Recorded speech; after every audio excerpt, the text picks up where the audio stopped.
በእግዚአብሔር ቅዱስ ፈቃድ በዮሐንስ እናት በቅድስት ኤልሳቤጥ ልመና ከመከራ የሚታደጉበት አንዲት አለት ተከፈተችላቸው። በዚያ በዋሻ ውስጥ ይኖራሉ። ሄሮድስ ቢያሳድዳቸው እግዚአብሔር አልጣላቸውም። በክረምት ወራት ነፋሱ እንደ እሳት ይሞቃቸዋል፣ በበጋ ወራት ውሃ ይወርድላቸዋል። የሚመገቡት ምግብ አልነበራቸውም።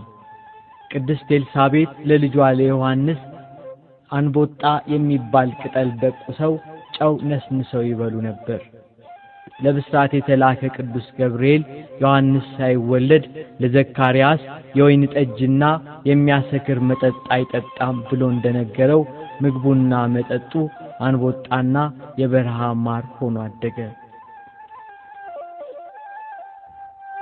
በበረሃ ሆኖ የ7 ዓመት ልጅ ሳለ መስከረም 8 ቀን እናቱ ቅድስት ኤልሳቤጥ በዚያው በበረሃ ሞተችበት።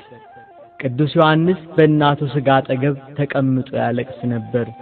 ወቅቱ ጌታችን ኢየሱስ ክርስቶስን ለመግደል የፈለገ ሄሮድስ የሞተበት ወቅት ነበርና እናታችን ቅድስት ድንግል ማርያም ልጇ ወዳጇን ታቅፋ ወደ ኢየሩሳሌም ስትመለስ ሁሉን የሚያውቅ ኢየሱስ ክርስቶስ ልጇ ወዳጇ ማንንም የሰው ዘር በሌለበት በበረሃ ያረፈች የዮሐንስን እናት የቅድስት ኤልሳቤጥን መሞትና የወዳጁን የዮሐንስን በእናቱ ሥጋ ላይ ሆኖ ማልቀስ ባወቀ ጊዜ ለእናቱ ለድንግል ማርያም ነገራት። ርኅራኄተ ልብ እናቱ እመቤታችን ቅድስት ድንግል ማርያም አለቀሰች። ብርህት ደመና ተሸከመቻቸውና ብላቴናው ዮሐንስ ካለበትና እናቱ ቅድስት ኤልሳቤጥ ካረፈችበት ስፍራ ደረሱ። ቅድስት ኤልሳቤጥን አልቅሰው ቀበሯት።